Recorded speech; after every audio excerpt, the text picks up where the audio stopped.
The blanket was still folded on the sofa when Ethan came downstairs.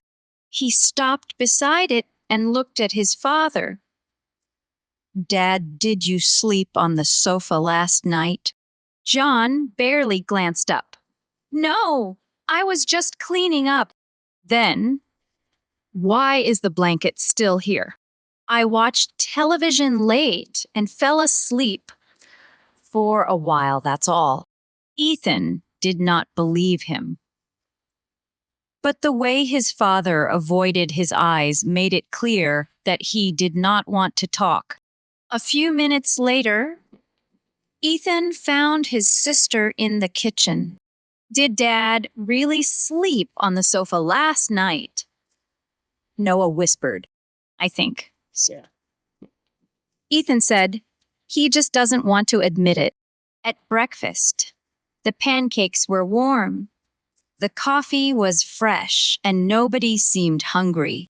"The pancakes are good," John said. "Thank you," Mom replied. Noah looked from one parent to the other. "Do you notice something strange?" she murmured to Ethan. "Yeah." Nobody's talking. John checked the time. "I have an early meeting today." So, do I, Mom said. "I need to go." "I have to leave, too." Within moments, both parents were gone, leaving the children alone at a table that had never felt so large. "I'm sure Mom and Dad argued last night," Ethan said. "Really? This morning?" "I saw Dad sleeping on the sofa." Noah's face fell. "Oh, no." They began clearing the dishes before school. "Come on," Ethan said. "Mom and Dad already seem stressed enough." "Yeah." "The house feels really strange this morning. I can't remember the last time breakfast was this quiet." Neither can I." On the way to school, the silence followed them. "Do you really think Mom and Dad had a serious argument?" Noah asked. "I don't know, but something definitely happened. They usually talk about work every morning. Today, they barely looked at each other." That's exactly what worried me. Maybe they'll work things out after they calm down. I hope so. But it didn't look like a small disagreement. Dad sleeping on the sofa isn't normal. I've never seen that happen before. Me neither. That's why this feels serious. Noah lowered her voice. "I really don't like seeing them upset with each other when Mom and Dad aren't okay. The whole house feels different." So, what are we supposed to do? Ethan thought for a moment. "We figure out what happened, and then we find a way to bring them back together. Mom and Dad always help us solve our problems," Noah said. "Maybe this time it's our turn to help them. Then we do everything we can to make them smile again." By lunchtime, Noah had developed several ideas. What if we book them a luxury vacation and make them spend a whole week together? She suggested. With whose money? "Oh, right. Maybe not that plan. Definitely not that plan. What if we hire a relationship expert?" "You're talking like we run a company. We're two teenagers, not professional marriage consultants." "Fair point. What if we organize a huge surprise concert in the backyard? Mom and Dad are arguing, not celebrating a birthday." Noah folded her arms. "Every idea I have sounds like it came from a movie." "Exactly. Movies solve problems all the time. We need something realistic, something we can actually do ourselves. Then, what do you suggest? First, we find out why they argued. Noah nodded slowly. So before fixing the problem, we need to understand the problem. Exactly. That's how real detectives work.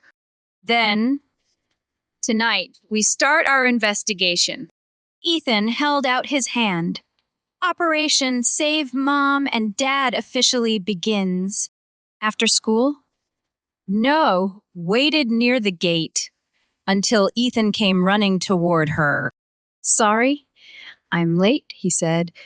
I've only been waiting a few minutes. Did you think about Mom and Dad all day, too? Pretty much the entire day. We need to get home early.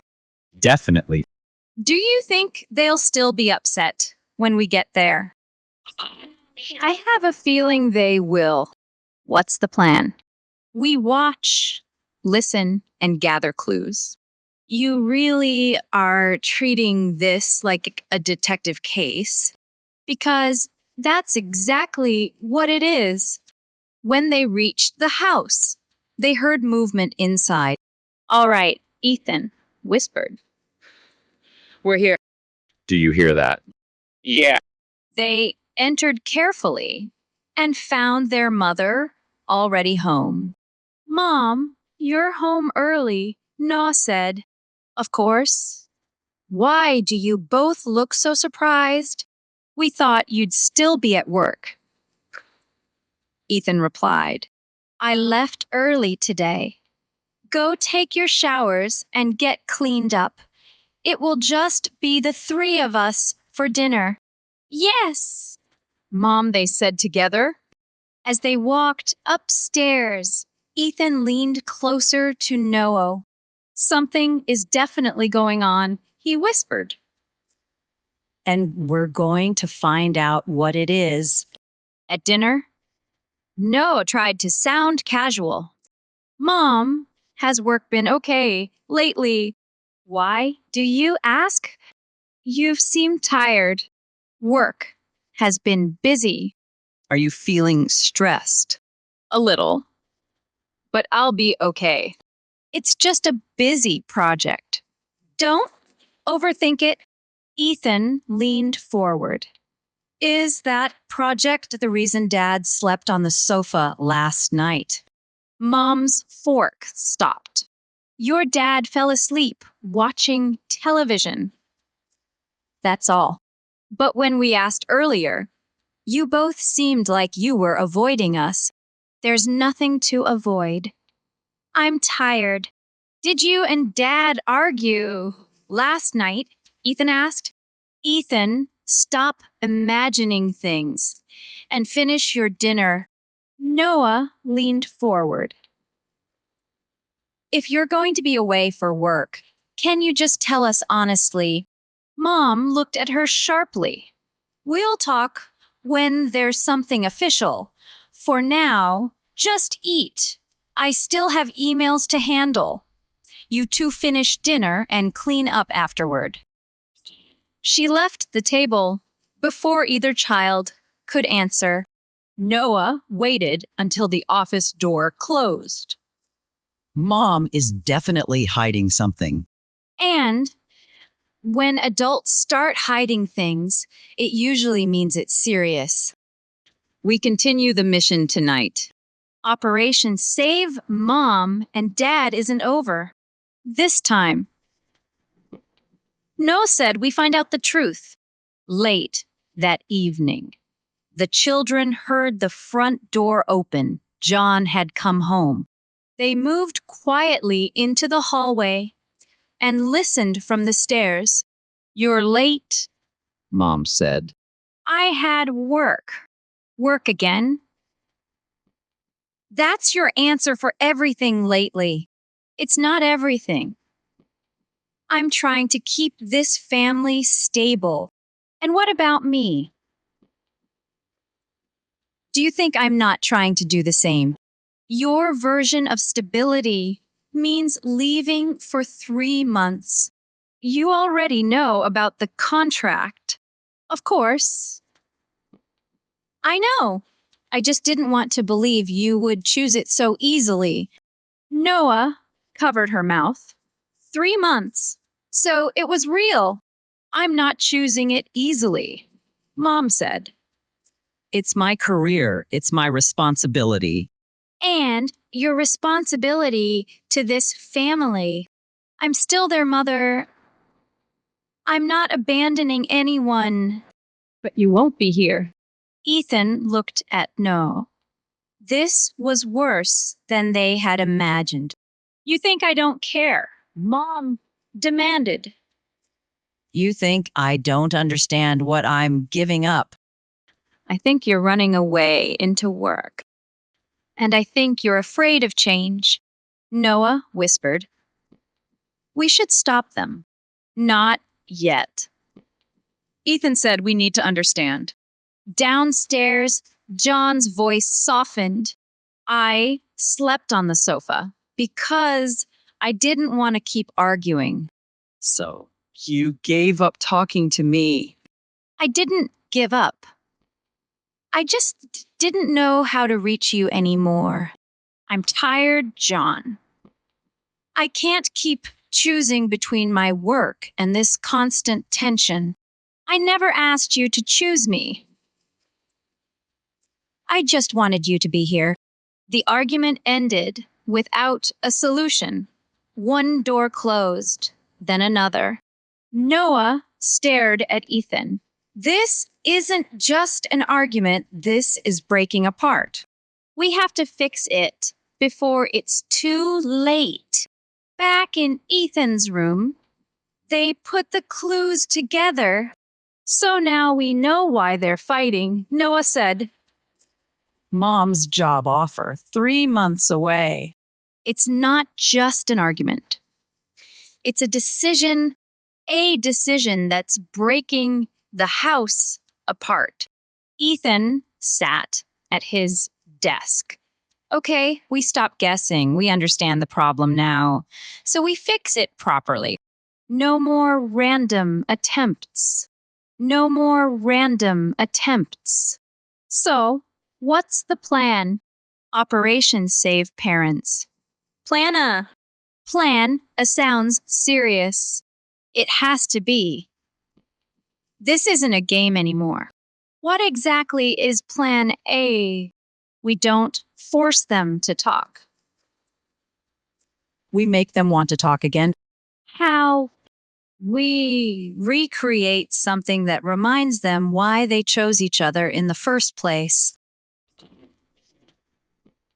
The next evening, the children attempted to prepare the meal their parents had loved when they first met. Simple, emotional, perfect. Noah declared as she stirred the sauce. Ethan tasted it. It needs more flavor. Definitely more. A minute later, Noah frowned. Why is it getting darker?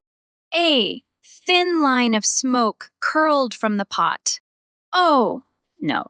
Ethan, I think it's burning. This is not part of the plan. No, Plan A's already on fire. Literally. The front door opened. What happened here? John asked. Mom stepped into the kitchen behind him. Why does it smell like something is burning? Ethan cleared his throat. It was supposed to be a surprise dinner. Mom looked at John. Did you do this to prove a point? Me. I didn't even touch that pot. Of course. So now I'm the careless one again? I never said that. You always assume I'm attacking you. Because every time something goes wrong, I'm the one who gets blamed. Ethan pulled Noah toward the hallway. This is getting worse, she whispered. Plan completely failed. I can't believe they turned a simple dinner into another argument. Nothing about this family is simple anymore. In Noah's room, they faced the truth. We tried to fix them, but we made it worse, she said. We can't stop here. Plan A is dead. We need something smarter or something less flammable. Noah picked up her phone. What about a message plan? A message. Something like, miss you, or I'm sorry about earlier. Emotional, subtle. I like it. I'll send a test message first to Mom. Of course.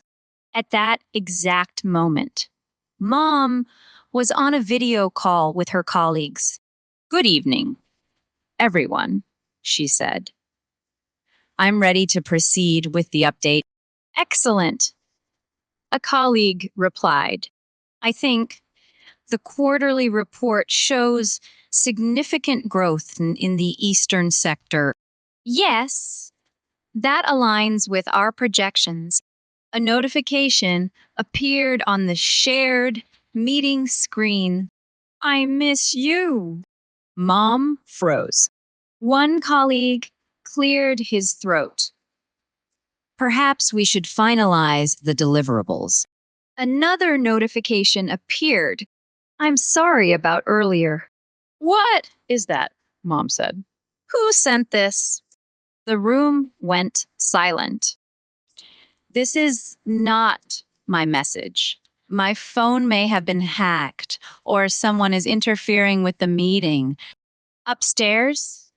No, stared at her screen in horror. I sent it to the wrong group. Ethan's eyes widened. Run? They rushed down the hallway as their mother called from the office.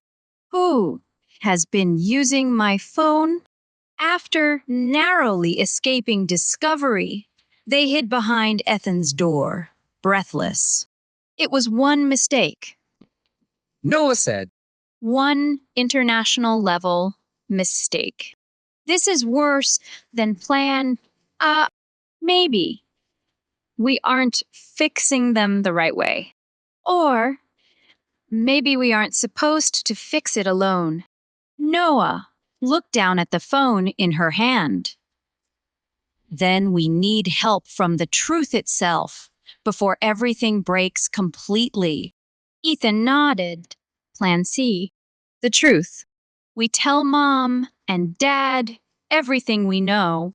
You mean about Dad sleeping on the sofa and Mom's contract? All of it. What if it makes things worse? It can't get worse than this silence. Noah's voice shook. I'm scared. Ethan, I don't want Mom to leave while everything is broken. Mom and Dad always told us honesty fixes problems.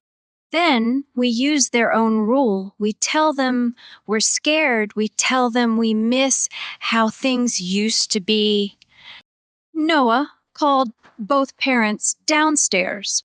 Mom, can you come here for a moment? Is something wrong? Dad, can we talk? Ethan asked. As a family, no added.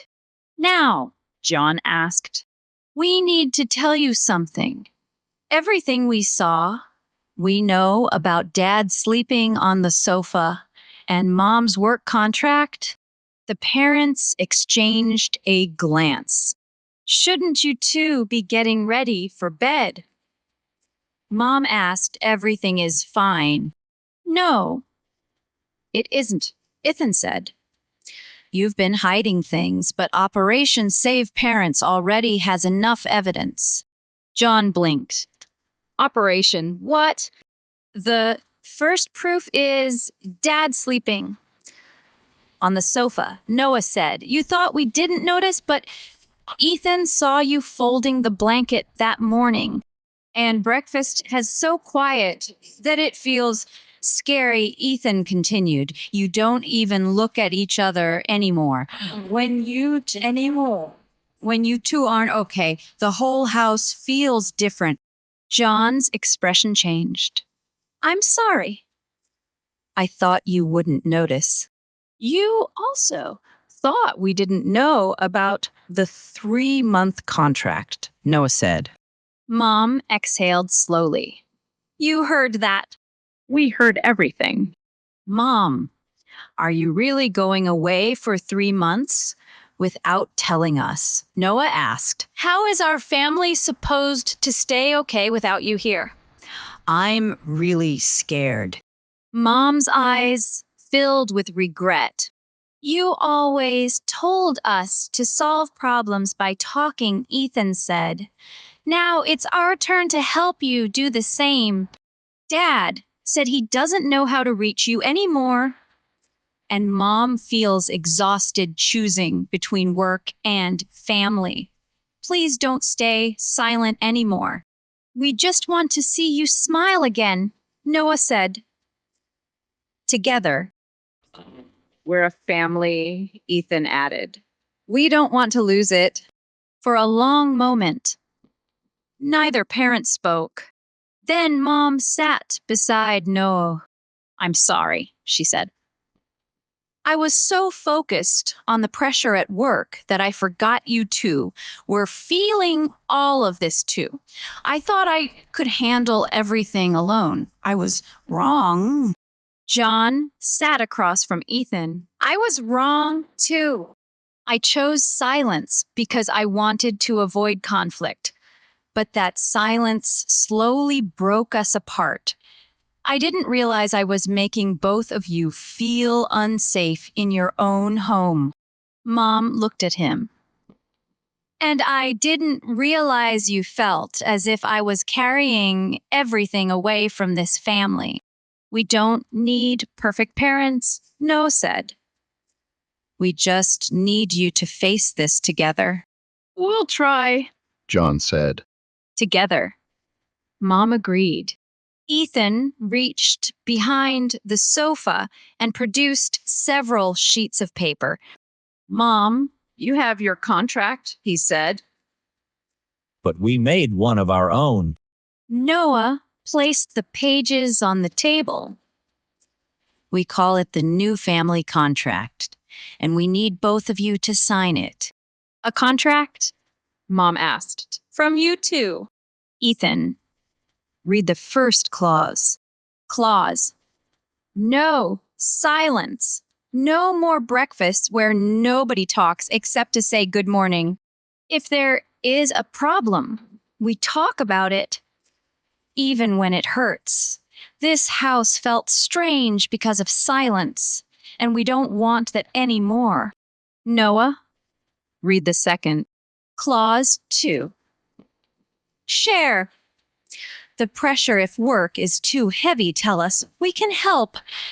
Don't carry everything alone and don't hide inside work to escape the people who love you. Then they read the final clause together.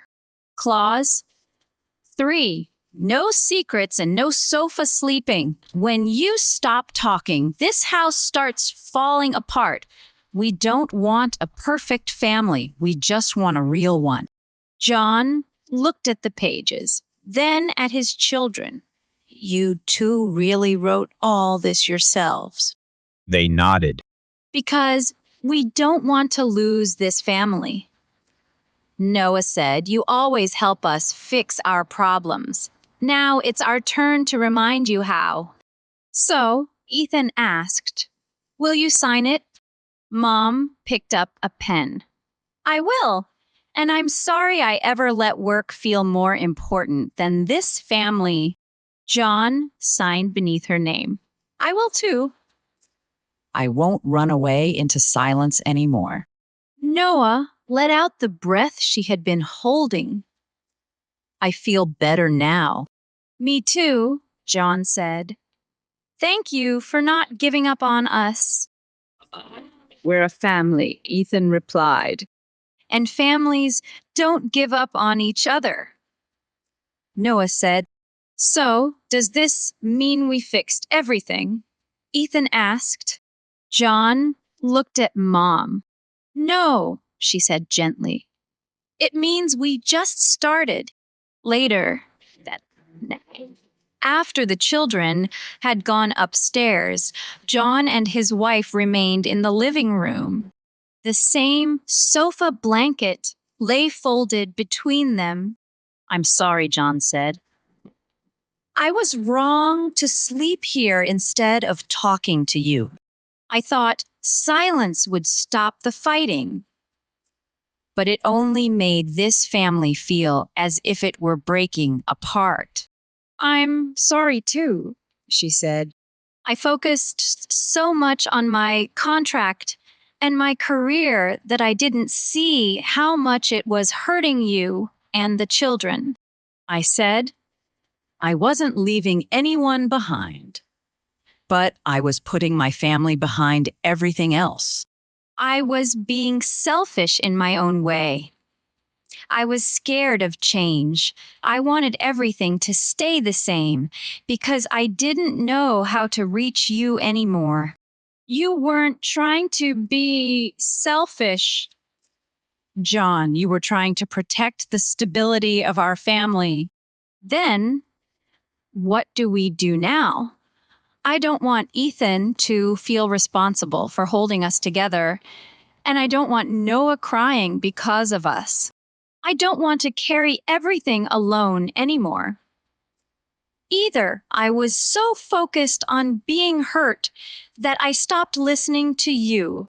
She took a slow breath. I'll try to reduce the time away. And if the assignment still requires 3 months, we'll plan those months together, not separately. We'll follow the rule the children gave us. No more hiding decisions until they become emergencies. John nodded. Then, I agree. No more sofa. We fix this together before it breaks again. Together. From the stairs, Ethan and Noah watched quietly. It's working, Noah whispered. They're talking, really talking, We didn't fix them. Ethan said. We just reminded them how to find each other again. Sometimes families do not begin to break because love is gone. They begin to break because fear becomes silence becomes distance, and everyone starts carrying the same pain alone. But the first step back is often smaller than people expect. It can begin with a blanket left on a sofa, a quiet breakfast, a frightened child finally saying, "This does not feel okay," and a family choosing together not to give up on the conversation. Because when people stop hiding behind silence, they can begin finding their way home again